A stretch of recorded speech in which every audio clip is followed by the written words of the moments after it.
gaganda-ganda, iniwan ng jowa. Ano ang jowa yan? Bakit kanya iniwan? Manloloko lang talaga siya. Yung sakit na nakalimutan mo na yung pagmamahal mo sa sarili mo. Wala ka ng pera, wala ka ng makain, iniwan ka pa na. Nagkasabay-sabay sila. Nasa ibang bansa ka pa. At ayaw mong ipaalam sa magulang mo yung pinagdadaanan.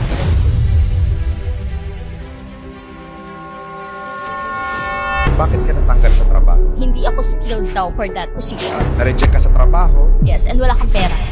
Isang opportunity lang na matatagpuan ko. Kung ito magpapabago ng buhay ko, I'm willing to take the risk. I can outlearn everyone eh. Then kapag punong-puno na ako ng learnings, I can help. I can start anything. From being a loser, if you learn how to develop yourself, you will become a winner.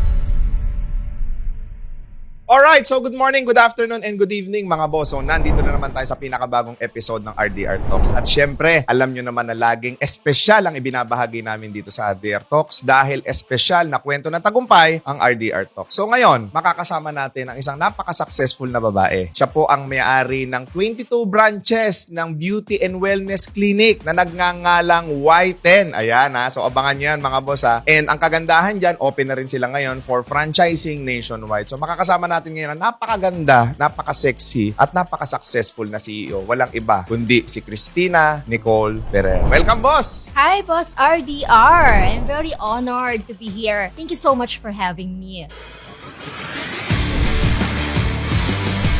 Ayan. So, meron ka ng 22 branches. Saan-saan ang mga location ninyo? Mostly Metro Manila, but outside Metro Manila, we have in Cebu, SM Tuguegarao, meron na kami, and we have in Davao. Paano mo inumpisahan yung ganitong klase ng negosyo? Nag-start ako, boss, OFW ako eh. Saan? Sa Dubai. I was there for 10 years and being an OFW, maliit lang yung sahod. Akala nila malaki. Kaya ka nga mag-abroad dahil gusto mo mas malaki sweldo. Paano mo nasabi na maliit ang sahod? Magkano ba yung sahod mo doon? Nung nag-start kasi ako dito after kong graduate sa PLM, minimum lang ang salary. 26,000 pesos lang. Nadoble ko lang siya sa Dubai. Pero maliit pa rin. Kasi syempre, you have to pay for your food, accommodation. May mga gastos ka pa eh. So maliit na lang yung natitira sa'yo. Akala kasi ng marami, pag nag-abroad ka, there's this greener pasture na mas malaki ang kikitain, mas malaki ang sweldo, mas gagaang ang buhay. Gusto ko maintindihan ng mga kababayan natin na nandito, ano ang buhay ng kamag-anak nila kapag ka nag-abroad. Sa totoo lang, yun din ang paniniwala ko. The reason why nang ibang bansa ako, gusto kong makakuha ng malaking salary para matulungan yung pamilya ko. Pero, hindi siya sulit yung sakit, yung malayo ka sa pamilya mo, tapos maliit lang yung salary mo. Kung kaya mo naman siyang kitain dito sa Pilipinas, dito ka na lang. Naniniwala ka ng opportunity wala sa abroad nandito sa Pilipinas. Mas magandang nandito na lang tayo sa Pilipinas kung kasama natin yung pamilya natin. Merong mga successful na mga Pilipino sa ibang bansa, pero karamihan, boss, hindi. Bago ka napunta sa abroad, sabi mo nag-aral ka ng PLM. PLM. So you are a scholar. Scholar. Kamusta ka nung kabataan mo? Mayaman ba kayo? May kaya? Kamusta buhay? Galing ako sa mahirap na pamilya. So kung hindi ako scholar, malaki yung tuition ko, hindi ako makakagraduate. My mom, secretary siya sa maliit na company lang, cargo company. Minimum lang din yung salary niya. And 6 kami magkakapatid. Ang papa ko naman security guard. So hindi kaya ang tustusan ng mama at papa ko na mapaaral, mapatapos kaming lahat. Nagsumikap ako bilang working student. Nagtatrabaho na ako noon sa fast food. Tapos tumutulong ako sa family ko. Growing up, talagang struggle. Struggle, oo. Kami yung tipong maliit lang na kwarto yung inupahan. Napapalayas pa kami. Talagang inilalaban nyo yung pang-araw-araw na buhay nyo dati. Yes, I'm very grateful ako sa mama at papa ko. Hindi naman niya kami ginutom. Pero hindi lang marangya yung buhay niya.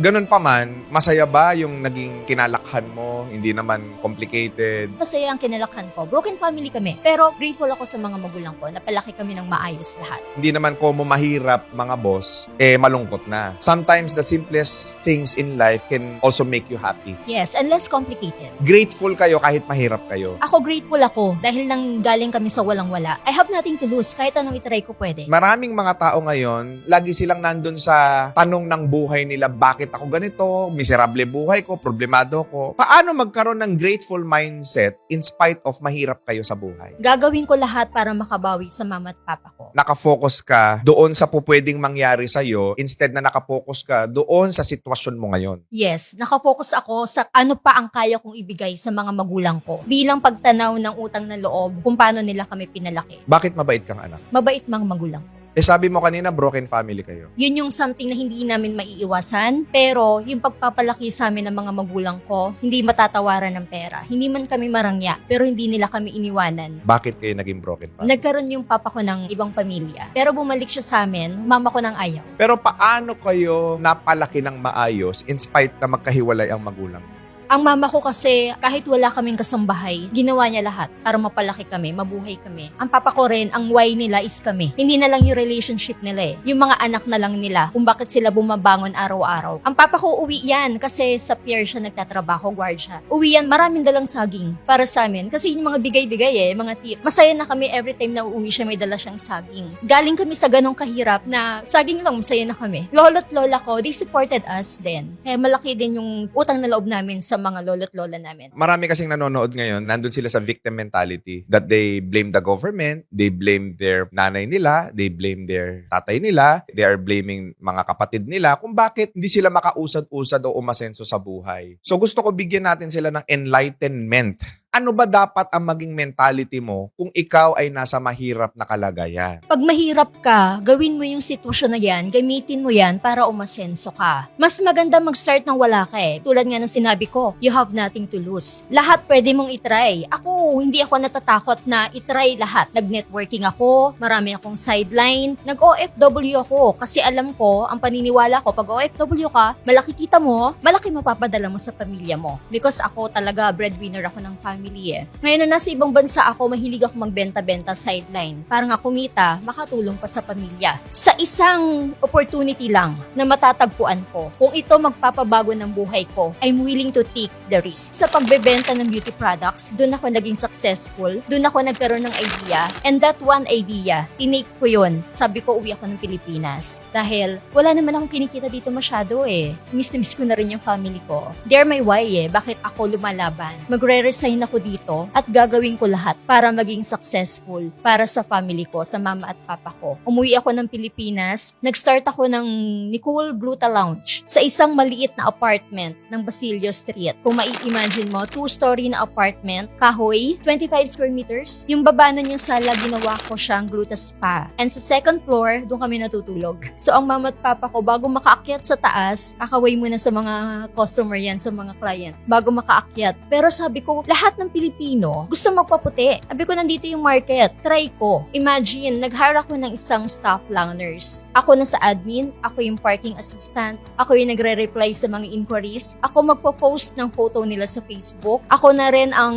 nag-aasikaso, nagsusukli, ang cashier, chat support, ako na rin. Dahil wala akong pampasahod isa lang kaya kong pasahurin. And that money, 200,000 pesos, inutang ko pa yun sa friend ko para makapag-put up ng business. Why is that sobrang laki ng puso mo sa mga mahal mo sa buhay? Kasi ilang beses mo nang nabanggit yung why mo. Bakit willing kang ibigay yung buong buhay mo sa nanay mo, sa tatay mo, sa pamilya mo? Sa aming magkakapatid, Boss RDR, ako lang yung nakagraduate. Dahil yung sa suporta ng mama at papa ko para maging maayos yung buhay ko. And in return, sabi ko, pagka-graduate ko, ako naman ang tutulong sa inyo. It's a matter of perspective talaga sa buhay. Kasi maraming mga tao, ang tinitignan nila yung mga bagay na wala sila sa buhay nila. Ikaw, naging mapagpasalamat ka kung ano yung ibinigay sa'yo ng buhay. And maybe that's the reason why pinagpala ka ngayon. Kung bakit meron ka sigurong mga 22 franchisee na nagtiwala sa'yo, because they are not just seeing the business, they are seeing the owner with a good character. Hindi ako magtitiwala basta-basta sa brand. Titignan ko kung sino yung may-ari. At kung yung may-ari, tama ang karakter, sasama ako dyan. Kasi yun yung magdadala sa tagumpay. Skills matututunan mo. But the character of the business owner, may puso, nandun yung innovation, nandun yung gusto lagi moving forward. Yun yung masarap samahan na negosyante. Paano ka nakapag-build ng ganyang klaseng karakteristik na napaka-grateful mo, goal-oriented mo? Nung nasa Dubai ako, ang nakikita lang nila yung success ngayon ng negosyo Yes. ng White and Beauty and Wellness Pero behind that, yung 10 years na nasa Dubai ako, maraming learnings, maraming self-improvement, maraming sakit, maraming Pasko na nag-spend ako nang hindi ko kasama yung family ko. Ano yung mga sakit na naramdaman mo bilang OFW? Meron mga nangyari sa akin nang nasa Dubai ako na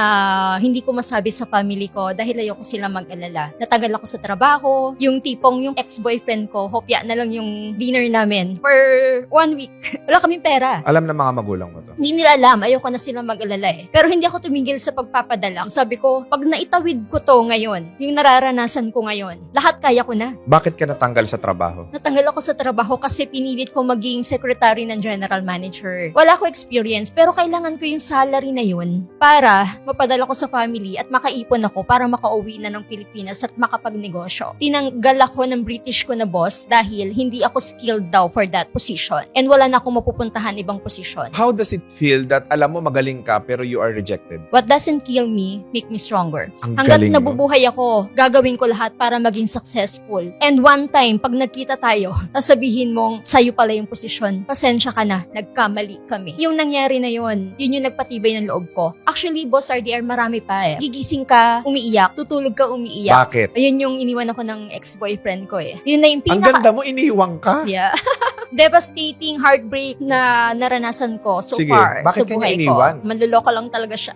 Napakasakit na iyak ka na lang na iyak. Nakalimutan mo na yung pagmamahal mo sa sarili mo. And then you are being rejected again. Yes, and wala kang pera. Nagkasabay-sabay sila. At ayaw mong ipaalam sa magulang mo yung pinagdadaanan mo. Kasi tinitingala ka nila eh. Ikaw ang breadwinner. So gusto ko ma-realize ngayon ng mga kamag-anak na nandito sa Pilipinas, kung may kamag-anak kayo na nasa abroad, ito ho ang buhay sa abroad. Akala nyo, magbi-video call kayo, nakangiti, masaya, okay pa rin, magaang lang ang buhay sa abroad. Akala nyo, yung pinapadala sa inyo, magaang sa kalooban ng mga kababayan nating OFW. Ang hindi nyo naintindihan, napakarami hong sakripisyo ng mga kababayan na hindi nila pwedeng ipakita yung kahinaan nila kasi magiging mahina kayo na kamag-anak dito sa Pilipinas. So gusto ko maunawaan ninyo at maintindihan ninyo to na po pwede tayong magtulungan na hindi ko mo yung kababayan ninyong OFW lulumpuhin nyo nakakapadala ang kakapal ng mukha ninyo. Diba? Ano pa yung mga sakit na naramdaman natin? Pasko, hindi mo sila kasama. 10 years ako doon eh. Nakakapagbakasyon naman ako once a year. Pero iba pa rin yung kasama mo sila sa mga times na nasasaktan ka. Iba pa rin yung mayayakap sa yung nanay at tatay kapag bagsak na Malungkot. bagsak ka. Malungkot ka. Wala ka makain.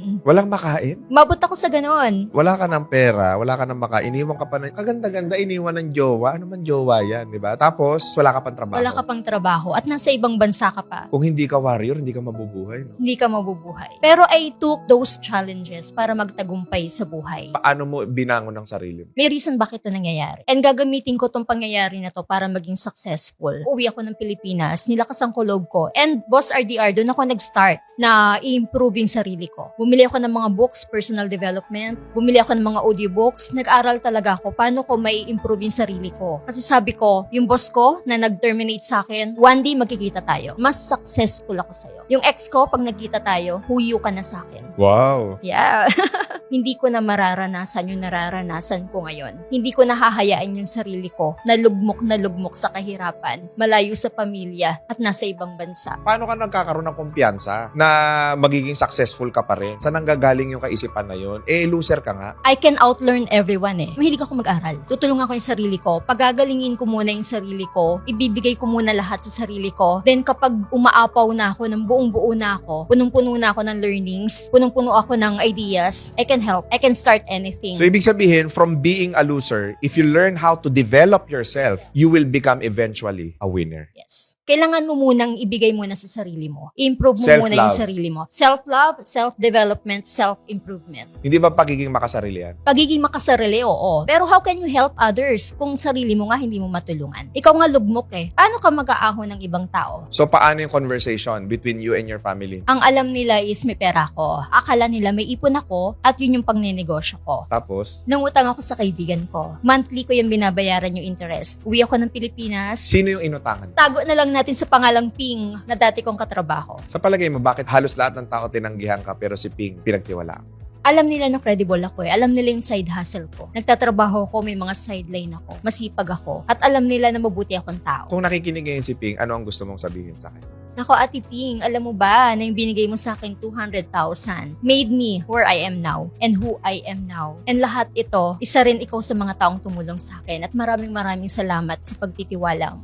Napakasarap na may kaibigan na gano'n, ano? Na buong-buo yung tiwala. Kasi minsan sa buhay, akala natin wala tayong value. Yun pala, nasa maling lugar lang tayo. Yes. Destined ka to become a millionaire, to become the CEO of this fast-growing company na Beauty and Wellness Hub. Pinaramdam lang sa'yo ng buhay yung pagkatalo. Correct me if I'm wrong, ha? Ang naranasan mo, wag ka dyan. Nireject ka ng Diyos. Dinivert ka sa ibang daan. So how would you explain that? Happy ako kasi ang nakikita ko doon is hindi pa ako ready dito sa malaking opportunity. And I made myself ready by developing myself na nung dumating yung opportunity, sinunggaban ko agad. Okay. In developing yourself, ano yung mga first steps na ginawa mo? Bumili ako ng mga libro. Anong libro ito? Unang-una kong book na nabasa ko na natapos ko from cover to cover, The Secret. Then bumili ako ng mga books nila Brian Tracy about selling, nila John Maxwell, nila Tony Robbins. Yan ang mga iniidolo ko. At araw-araw sila yung kasama ko. Pagising ko, pinakikinggan ko na. Bago ako matulog, pinakikinggan ko. Natutulog ako, nagpi-play yun sa akin yung mga sinasabi nila. Okay. So if there's a notable quote, ano yung hindi mo makakalimutan lagi na it reminds you na you have to pursue, you have to deliver, you have to perform? Unahin mo yung sarili mo, palakasin mo yung sarili mo, pagalingin mo yung sarili mo, so that kapag dumating ang opportunity, ready ka. Kukunin mo na lang. Yung self-development, kapag ka ready ka na dun sa malalaking opportunity, pagtanggap mo, pantay kayo. Kasi mas maliit ka lagi doon sa oportunidad binibigay sa'yo ng Diyos, kaya hindi pa sa'yo binibigay. Kasi hindi ka ready. Walang pinag-iba yan sa mga nanalo sa loto. After several years, dahil hindi sila sanay sa ganong kalaking pera, bumabalik sila sa pagiging zero. So, kailangan may readiness. Bigyan mo nga kami ng tip. Ano yung mga kailangan gawin para masabi mo na nade-develop mo yung sarili mo that you are actually learning? Hindi kasi ako takot mag-invest sa sarili ko. Ang unang mga investment ko, sa sarili ko lahat binibigay. Bibili ako ng book, babasahin ko lahat yan. Araw-araw yan. Bibili ako ng mga seminars, online seminars, aaralin ko lahat yan. Nakakatulong ba yun? Malaking tulong. Lalo kapag mahirap ka, you don't have the right network. Okay. Available na ngayon. Kahit mag-Google ka mag-chat GPT ka. Available ng knowledge everywhere. Ikaw na lang ang reason. Kung hindi kayo mayaman, kasalanan mo na. Yes, so developing your mental. How do you develop your physical naman? Kasi napaka-sexy mo at napakaganda mo. Kailangan naman healthy ka. Hindi naman pwedeng ready ka lang mentally. Dapat healthy ka. Kasi kung nanghihina ka, hindi mo rin siya magagawa. Dapat balance. Dumating ba sa point na tumaba ka? Hindi ko hinahayaan na tumaba ako. Yun yung standards ko. So, nag-gym ka? I work out, yoga, 30 minutes to 1 hour a day. Kapag busy, 5 minutes lang. Mga stretching lang. Ayan yung mga beauty tips mo. Yes. And I don't eat much rice. May alternative is quinoa. So, less in sugar, high in fiber. Ano pa ang tip mo para lalo pa silang gumanda yung mga nanonood ngayon? Ako kasi vegan 2 months na akong vegan. Hindi As lang in? dahil gusto kong magpaganda, but because gusto kong mag-perform at my peakest level. Ibig sabihin, pag kumain ka ng mas maraming gulay, mas active ang brain mo? Yes. Unang-una, mas magaan siya sa tiyan and mas mabilis siyang matunaw. How about skincare routine? I'm the owner of White and Beauty and Wellness. So, talagang inaalagaan ko yung sarili ko because I'm the face of White and. Eto ba, pagka ginamit namin, magiging ganyang kutis namin? Dapat, religiously, you have to use it. And yung mga products ko is product na talagang ginagamit ko at pinagkakatiwalaan ko. Hindi ako naglalabas ng product na hindi effective, hindi maganda sa skin, o hindi maganda sa katawan. Lahat yan proven. Dumaan yan sa years of studies before ko i-launch. Okay lang ba i-reveal natin ngayon sa video na to kung ilang taong ka na? Of course, I'm proud to say I'm 40 years old. Ha? 40. 40 ka na? Napagkakamalan akong 20 or 25. Paano maging 40 ganyan kaganda? Alagaan niyo yung sarili niyo.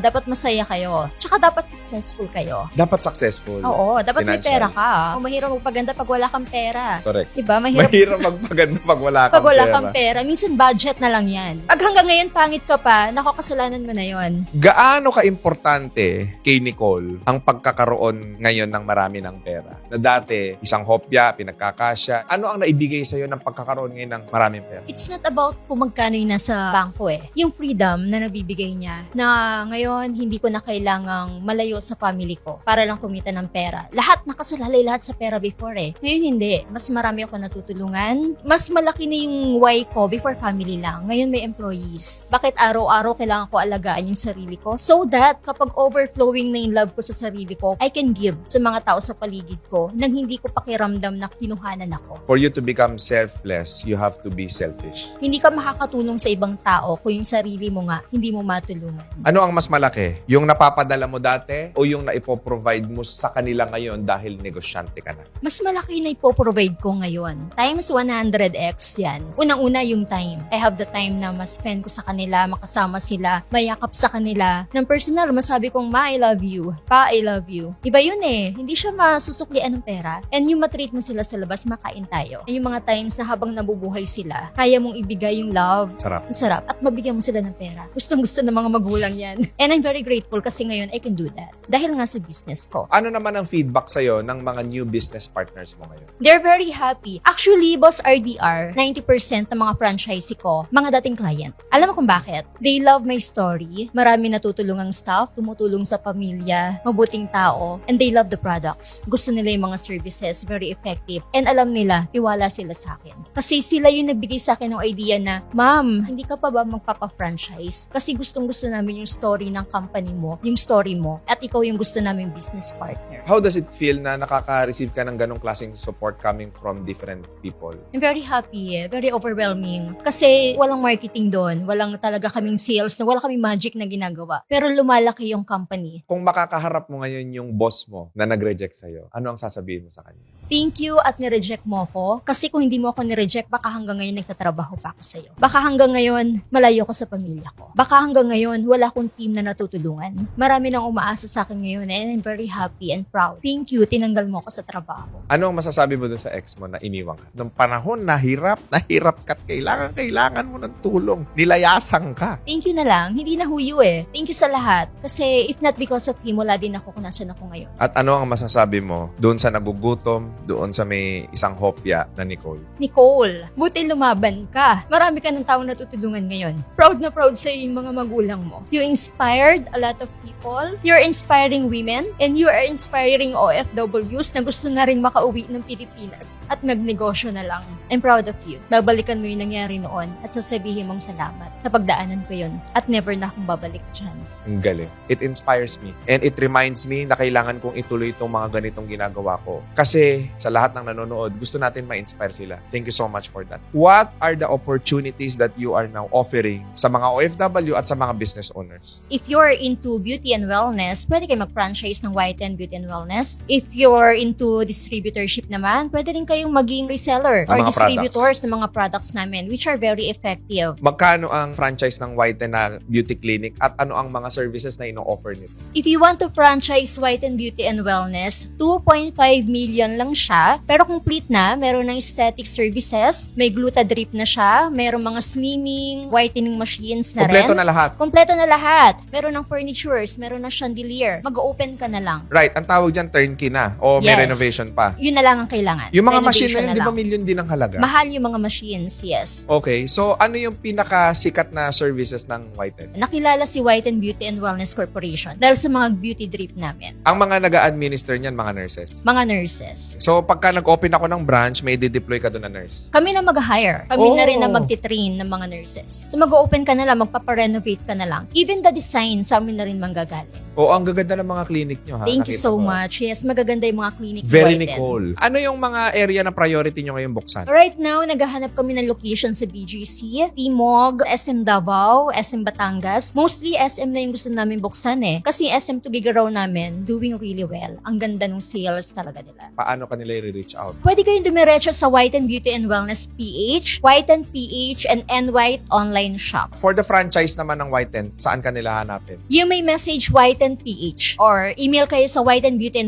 whitenbeautyandwellness@gmail.com. Pwede ka ba nilang i-reach out sa page mo, sa personal Yes. profile mo? Please follow Lady Boss Nicole. That's my Facebook page. Lady Boss Nicole, pwede po kayo mag-message sa akin. Yes. Mga taong gusto mong pasalamatan bago tayo matapos. I'd like to thank you, of course, Boss RDR, for this opportunity. I'm very happy na na-interview mo ako. I'd like to thank as well ang pamilya ko sa tulong nila sa akin nung nagsisimula pa lang ako. Malaking utang na loob ko sa mga kapatid ko, sa mama at papa ko. Gusto kong pasalamatan lahat ng staff ko na hanggang ngayon hindi ako iniiwan. Naging pamilya ko na. Sige, para ma-credit naman sila, sino yung mga loyal staff mo na hindi ka iniwan? Annalyn, Sir Ron, Belle, sila Sheila, na nandyan for me, si Grace ang sister ko, mahal na mahal ko, and si Shelo na mahal ko na sinusuportahan ako kahit anong mangyari sa negosyo. Nandyan sila para sa akin. Mama at papa ko na nandyan lagi para sa akin. Thank you so much, Nicola. At napakaganda ng kwentuhan natin. And I know na marami kayong natutunan, mga boss. Pero do not forget to click that notification bell para lagi kayong updated sa ating mga future videos. At syempre, huwag nyo na rin po kaming kalilimutan na i-follow sa aming mga social media account, Facebook, TikTok, Instagram. At available na rin po kami, mga boss, sa Spotify. I-follow nyo po ang aming Spotify account, RDR Talks. At kung meron po kayong kwento ng tagumpay, tara at i-message nyo na kami at ikwento nyo yan dito sa RDR Talks. Maraming salamat, Nicole. Maraming salamat sa inyo, mga boss. And God bless sa inyong lahat. Thank you so much. Susunod. Walang naniniwala sa akin, bata lang ako.